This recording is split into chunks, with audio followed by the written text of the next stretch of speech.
everyone, it's Nicola. Thanks for joining us today. I hope everyone's well.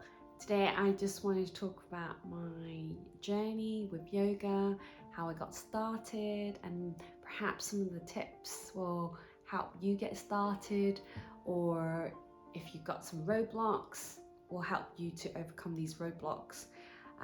So just to give you some background and context, I've been doing yoga since 2009.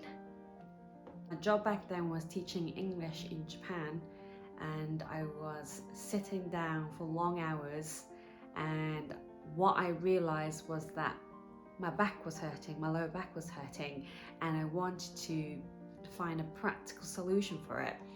And I remember speaking to my sister about it, and she basically advised me to try yoga. And the first type of yoga I tried was Bikram yoga. I don't really recommend that for beginners. There's different types of yoga that you can try and start with, and then choose types of yogas that interest you, or choose yogas that you think you can benefit from and start from there. So for me, I started enjoying Vinyasa yoga, and with Vinyasa yoga, it's basically more about movement with your breath, sequence of postures, going with the flow. So I really love the idea of that. So for many years I did love Vinyasa yoga, and then I started to get into just more traditional Hatha yoga, for like more relaxational purposes and stretches for long days at work on my feet, because work had slowly changed for me in terms of environment. So I was standing on my feet a lot. So for me, it was more like targeting tired legs, wanting to stretch out my body, etc.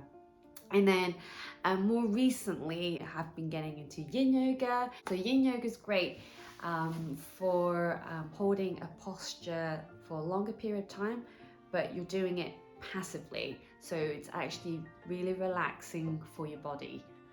That's my progression there of different types of yoga. I have tried power yoga, Ashtanga yoga, and I did find, like, at one point in my life I really loved working out, so that was perfect for it.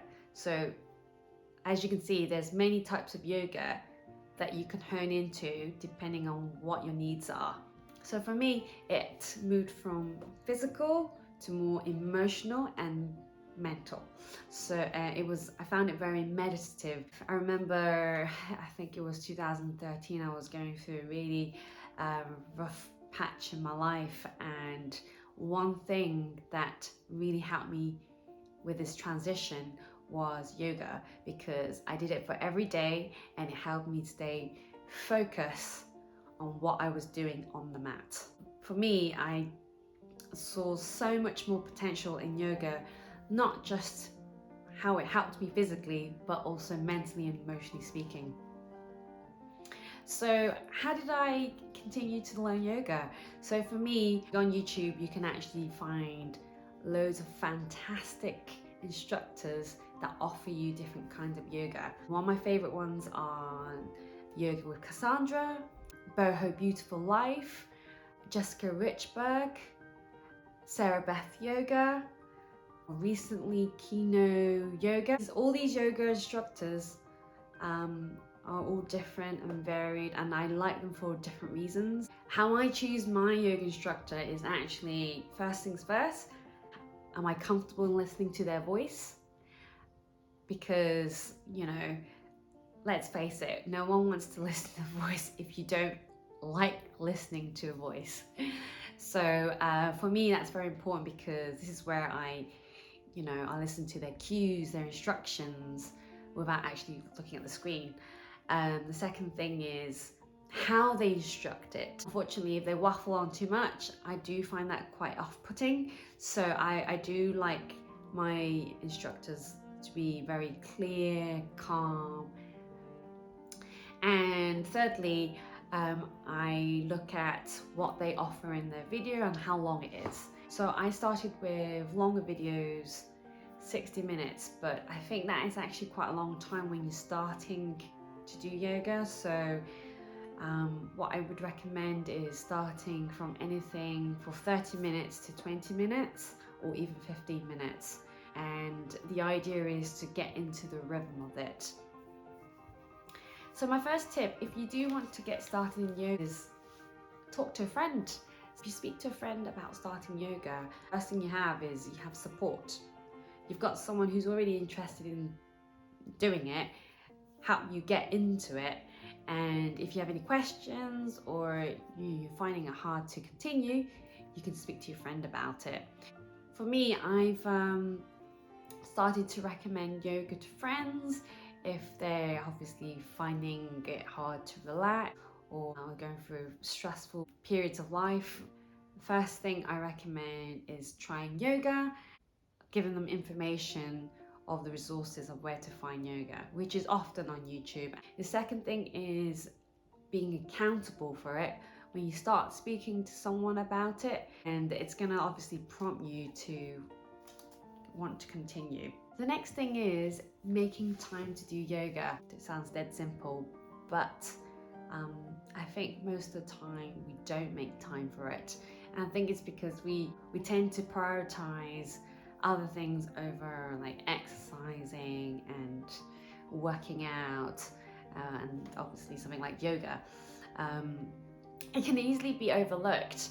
And what we want to do, like for me, I started building the habit by making, like even when I was working, I would make time to do it after work, because I was never a morning person. I'm still not these days, but I think more recently I've started to make time for it in the morning. So I start work at 7. I get up earlier. I get up at 6. It helps me to start my day mindfully. So I could spend 5-10 minutes on the mat, stretching my body, and I actually feel really good after doing it. Almost every time I start to walk on the mat, I always feel like this resistance. But I think it's just like the start of the morning, you're not really woken up and you're having to convince yourself a little bit. In my opinion, doing 5-10 minutes a day, every day, is better than inconsistently taking a class here and then. I think classes are great if you feel like you need that physical support from a teacher, but in my opinion, doing a little bit of practice on a daily basis is great, because then you form habits, and also your body will start becoming more supple, more flexible, and the more you see that progress, the more motivated you're going to become. I definitely became more and more motivated the more flexible I became, and as soon as I could do a proper forward bend, I knew I wanted to continue this and keep it going. You don't really lose that flexibility after you've gone through a certain length of training, body training, so to speak. And also after that, you actually do feel like you want to keep that up. So that's another thing. You wouldn't want to stop after that unless something's happened, like an injury. Recently, I've wanted to work on alignment, so I've been working on the basics, relearning how to do a downward dog properly, chaturanga dandasana properly. So I'm focusing on the alignment. And what I found is the more I've done it, the more easier it's become, and I'm building that strength as well and flexibility behind the scenes. So I've been working on that, and I've been slowly doing a lot more deeper stretches, so that's actually helping my flexibility in doing other postures as well, so working on the bigger moves. So these small goals are great, because notice that your body's changed a little bit, made a bit more progress, you're motivated in wanting to try other things, like other postures that you think are difficult. The next tip I would say is quite a big one, is don't compare yourself in terms of what you can and can't do in yoga, because at the end of the day, yoga is about connecting with yourself and with your body and your mind emotionally. It's going to come naturally. The more you do it, the more motivated you are, the more practice that you do, the better you're going to get with everything. So that could be from the speed, the movement, the postures, and the alignment as well. You risk comparing yourself like, oh, I can't do this and I can't do that. I don't think that's the point. You know, it's not about the destination, it's about the journey itself.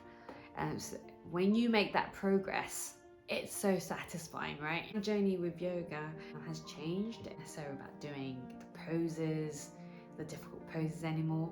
It's more about how yoga makes me feel. So that could be emotionally, mentally, and physically. So using it as a tool to help my body, for example, relieve tiredness, how to making me feel more relaxed. It's building strength in my body, the flexibility too. So it's those things that make me want to continue and also love doing yoga. I don't really care about these advanced poses anymore. I feel like, you know, one day if I work hard enough with practicing, I can achieve it. But I know I am exactly where I need to be in terms of, you know, doing yoga. So that's it.